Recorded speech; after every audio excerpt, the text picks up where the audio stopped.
morning mga kakibat, welcome back sa panibagong vlog kung saan nandito tayo ngayon sa isang park. Tumambay lang kami saglit, niyaya ko ng bayaw ko dahil so medyo matagal-tagal tayo hindi nakapag-video dahil nga sa naranasan ko nitong mga nakalipas na linggo. Nga pala yung mga uploaded video ko sa aking YouTube channel, mga videos ko pa yan ng August. So pagkagalingan namin sa Pangasinan, so doon ako nakaranas ng unting bumabalik yung depression ko.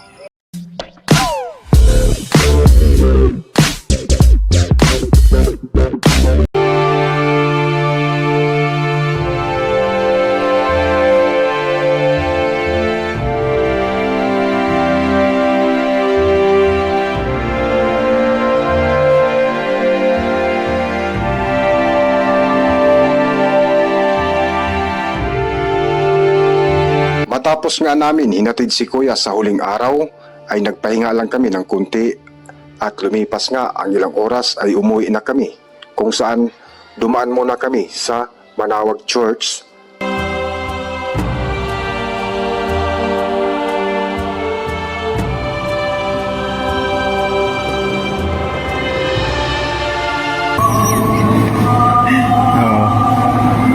Ay, Santino. Siyempre, pag nandito tayo sa Pangasinan, hindi pwedeng hindi tayo dadayo dito sa simbahan ng Birhen sa Manawag. Ayan, so makikita nyo dito sa likuran ko, napakarami pong tao. Kahit medyo masama yung panahon, tag-ulan, so marami pa rin dumadayo dito. Ayan o. Ayan o, iikot lang natin yung kamera ha. Ayan.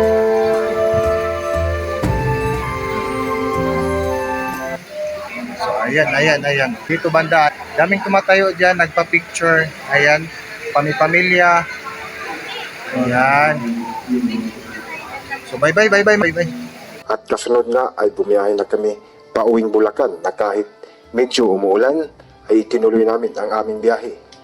Ngunit sa aming biyahe pauwi ay itinago ko sa aking mga kasama at aking asawa na parang unti-unting bumabalik ang depression na aking naramdaman. Dahil sa sunod-sunod na problemang dumating sa amin. Una nga, ang pagkasuspindi ng aking YouTube channel na siyang pinagkuhaan ko ng aming pangunahing hanap buhay. Ngunit ipinakita ko lang sa kanila na kahit tahimik ako sa kanilang tabi, ay sumasabay ako sa kanilang biruan at tawanan. Several days later. Noodles lang yung ating hapunan ngayon. Dahil nadali tayo ng matinding lagnat. Init. Para yung init sa katawan ko lumalabas dito sa mata ko, kabilang side. Sobrang init. Parang nasa loob ng katawan ko yung lagnat. Mga dekada na rin na ngayon lang ako nakaranas uli ng lagnat. Tindi dahil bukod sa napakasakit ng katawan ko, wala pang ganang kumain. Kaya ito, isa sa kasangga ko yung noodles.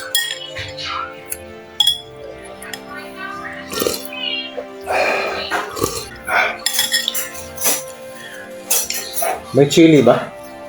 Wala. Yeah, ano? Wala. Medyo matagal-tagal na rin tayo hindi nakapag-upload ng mga long video dahil may inaayos lang ako doon sa aking channel. So abangan nyo yan sa mga susunod na mga videos ko dahil puro interesting topic po yung ating gagawin. So sana po masuportahan nyo yung aking YouTube channel at kahit dito sa aking page mga kaakibat, sana masuportahan nyo dahil samaritan po yung ating gagawin content. Siyempre 50-50 yung gagawin natin dyan. So 50 sa kita. Kung pala rin na kikita tayo, so 50 sa akin at 50 naman sa ating mga kababayan na mga mahihirap na yung kapuspalad talaga na isang kahig, isang tuka na makikita mo o makita mo sa kalye na namamalimos, mga batang hamog. So yun yung target natin na tulungan. Sana po suportahan nyo yung aking YouTube channel, siyempre yung aking page din, yung Facebook page. Yeah, take it. Which one you want? Banana or photo cheese? Banana. I mean, Potato cheese. Toto cheese. The white one. Please. Grabe, sama talaga ng timpla ng katawan ko. Ah! Sakit. Buong katawan ko, likod. Walang gana kumain. Kaya to kumain tayo ng noodles ngayon. Sa pilitan lang. Kasukasuan ko, sakit. Tuhod, basta lahat ng mga joints ko. Sakit. Sobra. Ah!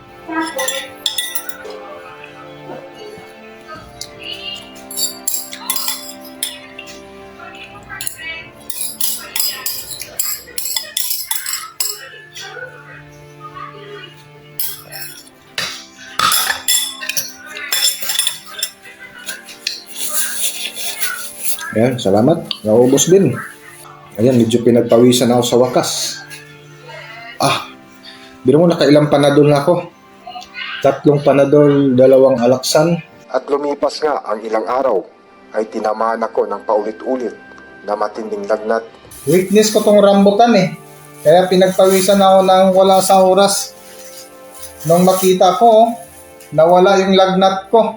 Na kahit tulog kain ang aking ginawa ay patuloy pa rin ang napakatamlay na aking naramdaman na parang nakadikit sa akin ang matinding problemang pinansyal. Nauna nga sa aking listahan ang upa ng bahay na 6,000, kuryente 2,400, internet 2,400, tubig 1,000 at syempre ang aming pangangailangan araw-araw na kailangan ko masustain ang 25,000 na source of income kada buwan para makatawid sa aming pangangailangan. Good morning mga kakibat, welcome back sa panibagong vlog kung saan nandito tayo ngayon sa isang park. Tumambay lang kami saglit, niyaya ko ng bayaw ko dahil so medyo matagal-tagal tayo hindi nakapag-video dahil nga sa naranasan ko nitong mga nakalipas na linggo. Nga pala yung mga uploaded video ko sa aking YouTube channel, mga videos ko pa yan noong August. Sa pagkagaling nga namin sa Pangasinan, so doon ako nakaranas ng unting bumabalik yung depression ko. Naalala ko yung 2019, yung pumutok yung pandemic na... So ako nga pala si Jay Albaracin, 49 years old, may asawa at may isang anak. So dati po akong OFW kung saan doon ko nakahiligan magawa ng mga short video. At year 2019 nung pumutok yung pandemic mga kakibat,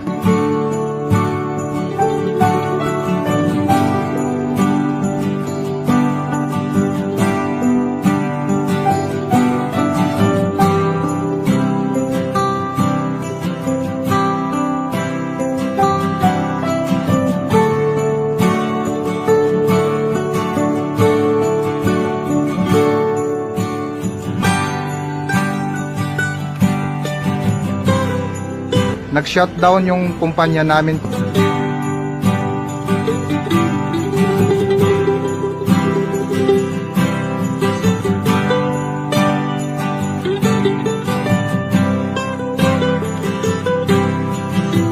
Kung saan, pwersahan po kaming pinauwi dito sa Pilipinas.